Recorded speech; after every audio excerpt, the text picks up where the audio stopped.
Hi, Daniel. So we have Daniel, the Emmy Award winning costume designer. This huge Marvel Disney project that is literally going to just go worldwide in a number of hours, 2 days, if I'm not mistaken, September 18th.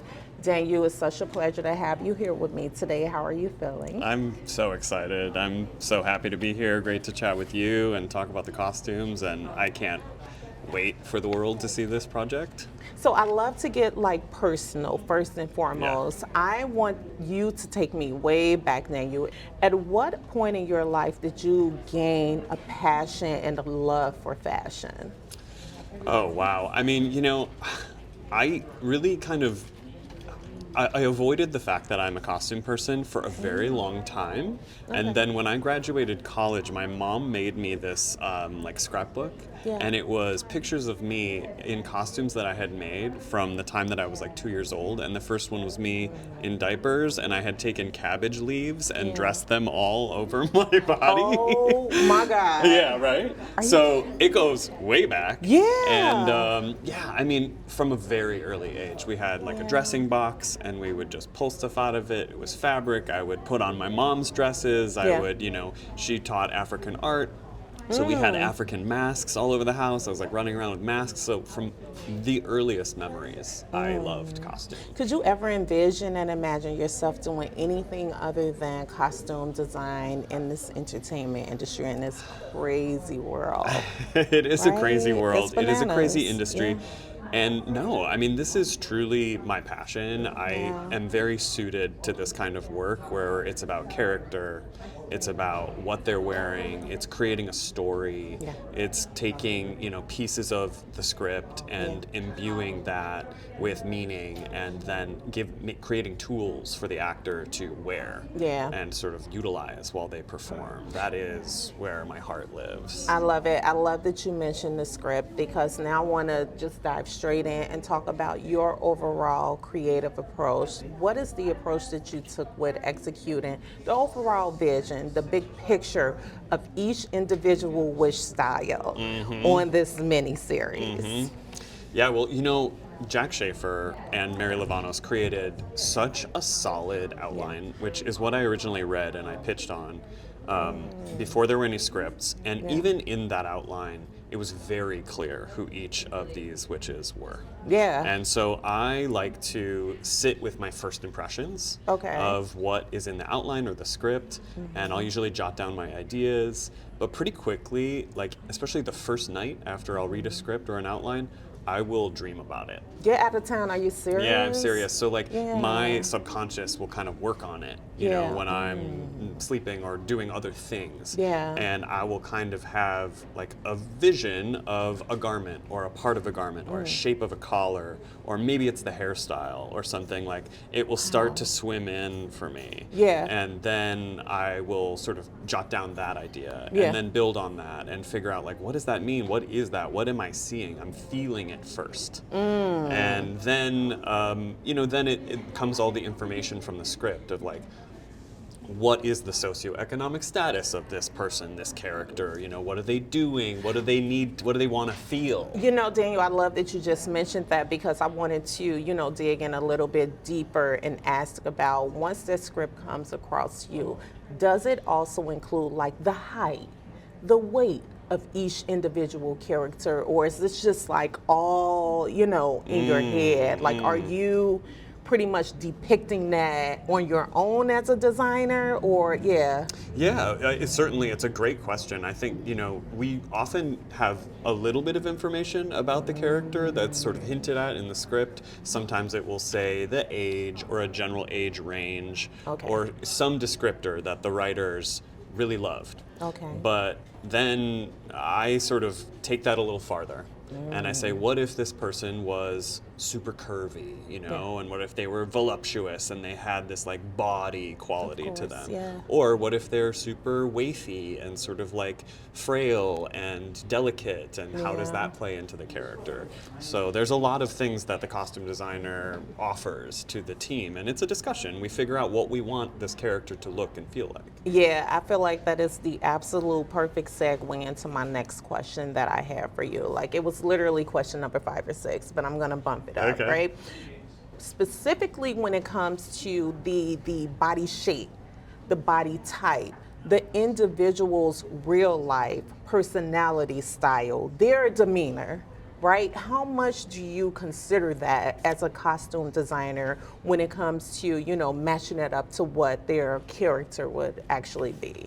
Oh, sure. Yeah. I Yeah. mean, you know, I think Catherine Hahn is an excellent example of taking the actor and knowing how they embody pretty much every character that she Yeah. plays. You know, we know how she moves her body. Yes. She is very physical in her portrayal. is. And so that means everything to me as a costume designer, because if I put clothes on her body, they're going to move in a certain way. Absolutely. Or she's going to manipulate the clothing, or she's going to use Absolutely. it to her advantage. Yes. And so it's very much matters, you know, what kind of body this character is going to have. Do you oftentimes find yourself making a pivot in different directions, you know, when it comes to that? Like, oh, well, I had perhaps like a floral one piece in mind for this person, but once you meet them, you know, get a sense of their personality, their energy, and you, of course, also see their, you know, body type. It's like, I don't think that Oh, floral that dress happens. is gonna work. I'm putting her in some jeans. Yeah, that happens all the time. Get right? out. Yeah, Yeah, oh, yeah, yeah. absolutely. Yeah. So we, you know, I imagine the character, you know, being like sort of tall and Yeah. imposing, you know, and then you get somebody who shows up and they're 5 feet tall. Yeah, And it's yeah. like, oh, okay, how do we take the concept of Yeah. them needing to feel imposing, and how do we make that work with this body, this human that's in this body? Out of each of the wishes, and of course Joe Locke, you know, him just being fortunate enough to share so much space and time with each of these ladies, you know, throughout this series and this project, which of them did you like really enjoy styling and revamping the absolute most? I'm putting you in the hot seat. You got to choose somebody. This is tough. You You're have gonna to make me choose choose. someone. Yep. Okay. All right. I would say that I really had a really pleasurable time working with Patti LuPone Okay. on her character Lilia Calderou. Yeah. And once Patti was cast, Yeah. we had a little rejoicing because we love Patti and we're excited to work with her. But she has so much life in her. Okay. And she wears costumes really well. You know, she's been on Broadway for over 50 years. Yeah. And so we've seen her in costumes forever. Yeah. And so I knew that she could carry a lot of look. And so, you know, in a conversation with Patti, it was like, you know, how do we want to lengthen your leg? Do we want to give you a long jacket? Yeah. Do you need a collar, something dramatic? And so, you know, I really loved working on her character and giving every inch of that costume has meaning. Yeah. Her entire story Yeah. is embedded in the embroidery of the costume. So if you look carefully, there's lots of hints as to her storyline, both past and future. Yeah, I love that. So I want to, because Daniel, honestly, I can stand here and talk to you forever and ever. I have a background as a hairstylist, right? Many, many years ago. When it comes to, you know, collaboration and cross-functional, you know, team, like energy on set, would you say that you work closer with the makeup and the hairstylist on set?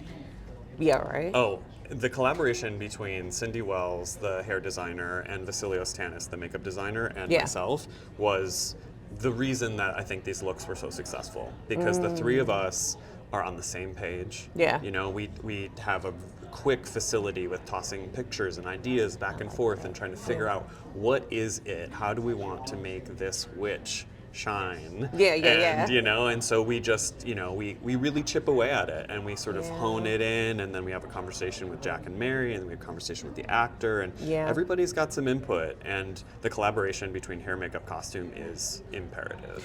I want you to dig in just a little on, you know, the shopping process. What does that journey look like? Do you have certain brands, you know, certain lines that you have like partnerships with? Do you go to certain like vintage shops, like in New York, LA, Miami? Like, what does that Sure. big picture look Yeah. like? You know, it depends on every single project, right? So Okay. sometimes with contemporary, we do a lot of shopping. On Agatha All Along, every single costume that you see here was Yeah. handmade from nothing. kidding me? We printed fabrics. Yeah. We designed the fabrics. We created them. We made the jeans. We knit the sweater. Yeah. We made everything head to toe, including the jewelry and the hats. Wow. So everything was custom on this show. Every single thing needed to feel like it was unique to each character and unique and practical to the show, because we're dealing so much in practical effects. And I also want to tap into the, and I'm not sure if I'm using the right terminology, right? I'm not an expert at this, but the human, more so natural element taken with the wishes when it comes to the visuals. You know, in the past, years ago, we're used to Gothic, right? Dark, patent leather, you know, leather, thigh-high boots, whips, just like all the things. But I feel like this paints a totally different visual, you know, although this is also a mystical, you know, wish type project. Like, talk to me about that a little bit. Yeah, well, you know, each of these characters is so well drawn in the scripts. They exist very fully, and there was lots to go off of. So the challenge, though, was to have them exist in the real world as humans, because they're living a life among everybody else. You know, and then they also needed to transition seamlessly into a magical world, the world of the road. And so that was a challenge with these looks that are, you know, here behind me, is to create something that would make sense, that you would believe someone would show up to a party wearing, where they know they're going to see other witches, but they also were preparing themselves to go on a journey. And I think that it mattered a lot to me to subvert some of the stereotypes of witches as we've known them in past films and literature. You know, we wanted to understand that witches can exist anywhere, and they can be any kind of person. And that, you know, everybody has a little bit of witch in them, and how do they express it, you know? Before we wrap up, Daniel, I have two more quick fire questions for you. In 2021, you won an Emmy for WandaVision. Are your hopes high for landing yet another Emmy win with this particular project? You know, the team on WandaVision, led by Maya Rubeo, the incredible costume designer, I was fortunate enough to assist her, and we won an Emmy for WandaVision. It was incredible, and it would be, you know, such an honor to continue that legacy for Marvel Studios. That this kind of show, this kind of storyline, the WandaVision universe within the MCU would be rewarded and, you know, sort of recognized for the depth of design that we went to create this storyline. It would be a beautiful recognition. Yes, it would. My fingers are crossed for you. So again, we're 48 hours plus away from the premiere. What is it that ultimately you would like for fans and viewers globally across the world to gain and to get from your particular, you know, role on this series? Like, what do you want them to gain from your designs, your craft? That's a beautiful question. Yeah, you know, I really want people to pay attention to the costumes, take a look at the costumes, feel them viscerally as we enter into this world, this magical world, and identify. You know, I think people want to see themselves on screen. And they want to feel like they are represented. And I think we've done a really good job of representing lots of different kinds of experiences of people and characters in this show. And my greatest hope is that everybody finds which kind of witch they are. And then, you know, they feel freer to like let that out and express that and show that in their everyday life. Daniel, thank you so much for making time to chat with me today. My fingers are crossed for that Emmy down the line, and I'm so excited for the world to see this. I've been fortunate enough to see this series. Oh, wonderful. So, yes, I've seen your work. Great. Thank you so much. It's such a pleasure. Thank you so much, Daniel. Thank you. Yeah, thank you.